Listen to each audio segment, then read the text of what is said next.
So great to have you guys back for another session. Thank you so much for watching. Remember, if you haven't done so yet, please subscribe to this channel. Please ring the bell so that you can get our notifications. Please like and please leave a comment. This will help us very, very much. So thank you so much for that. My name is Albert Wille, and I'm the leader and founder of this company called Mind Prosperity, and we speak about emotional intelligence. Now, before I go on, I just want to say I do individual sessions over platforms like Zoom, so you can contact me for that on my email address. And I also do sessions on emotional intelligence in the workplace. Now, they say if your emotional intelligence increases with 5 points, everything betters with 72%. So if you want to be part of those sessions, I also wrote this booklet, Emotional Intelligence in the Workplace. This is a 4-lesson booklet that I do with companies. So if you want to know more about that, please also email me and we can tell you guys about that. So today we're going to speak about the importance of goal setting in emotional intelligence. Now, you get a limbic system in your brain. You have a limbic system, which is your emotional brain, and then you have a neocortex, which is your thinking or your reasonable brain or your reasonable and thinking mind. If you overreact on your emotions, and if you overreact, if we can say on the limbic system, when you feel emotions and you get triggered and you just express it and you get overly angry and people feel like they have to walk on eggshells around you all the time, that's not emotional intelligence. Okay, and if you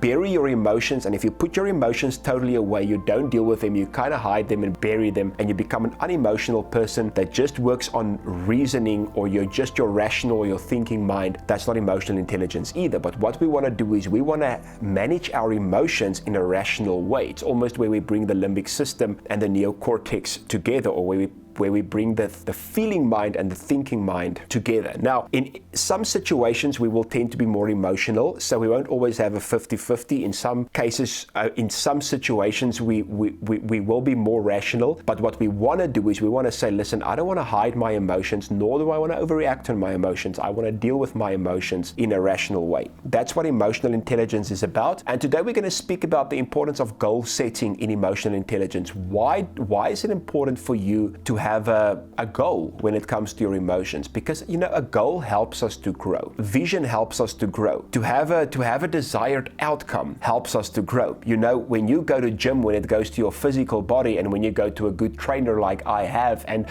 very soon me and my trainer will do some videos for you on the mindset on training and eating, because to exercise and to eat right is also very important for your emotions, but we will do that video soon. But like you train your physical body, when I go to my trainer, he asks me this question, what is your goal when it comes to your muscle? What is your goal when it comes to your body fat? And we measure that goal at the end of every single month. He takes my body weight, he takes my fat, he takes my muscle, and he tells me, the year you grew, year you went backwards, and if you went backwards, we know that you've eaten wrong. And but there's a goal. At the end of every single month, we have a goal. So goal setting in emotional intelligence is actually very important, to ask yourself the question, but where do I want to grow to and where do I want to end up when it comes to my emotions? So research has shown that a positive life orientation in the absence of tangible accomplishments is linked to negative psychological, interpersonal, and real-world outcomes. So to say, listen, I'm optimistic and I'm positive about something, but there are no real tangible results,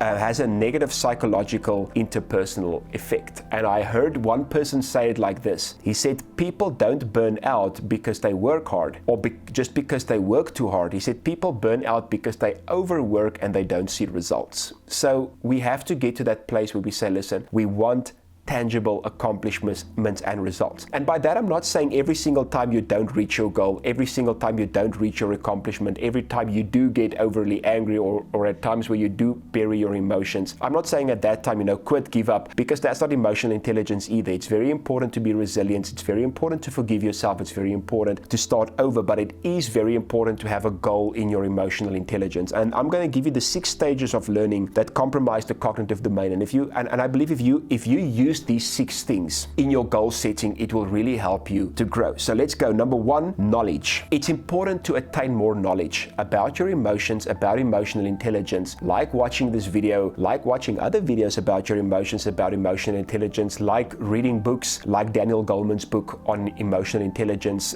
that I'm reading and that I do a lot of research from, reading articles about emotions, reading articles about emotional intelligence, getting knowledge in about what this is. And getting knowledge in. Very important to think about about that information. Very important to write some things down that stands out for you. To build your knowledge about this subject is a very, very important thing. So keep on watching videos, keep on reading, keep on filling yourself with knowledge about your emotions and about emotional intelligence. Then number 2 is comprehension. Ask yourself, do I actually understand the things I read? Do I actually understand the information that I put into myself? If you don't understand something, do some more research. If you don't understand something, ask somebody. But make sure that the knowledge that comes in about emotions, the knowledge that comes in about emotional intelligence is something that you actually do understand. And then number 3, application. After I've got some information, some knowledge, after I know that I understand it, I must start to apply some things. And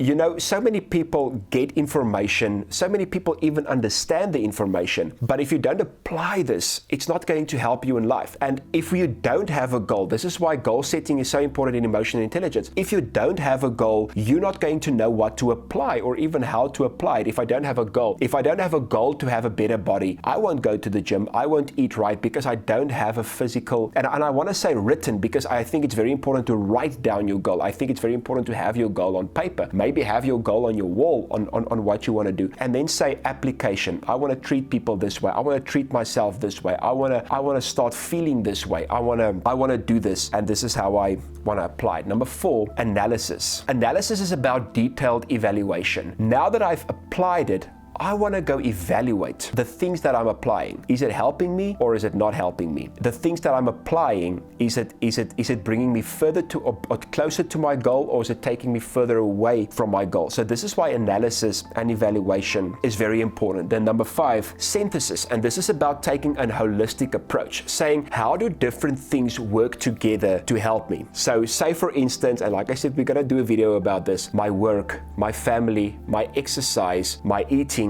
my sleeping, my thinking, all of these things, how does it work together to help me in my emotions, to help me in my emotional intelligence? How do these things help to get me closer to my goal? And then number 6, evaluation. Evaluate what works and evaluate what doesn't. And this is an ongoing process all the time. Evaluation is something that we have to keep on doing and keep on doing and keep on doing. Let's take application, for instance. I've applied it, now I evaluate it. I've analyzed it, I've brought it holistically together, and now I'm evaluating again. This is an ongoing process for the rest of your life until you get to that place where you know this is what's working for me and this doesn't work for me.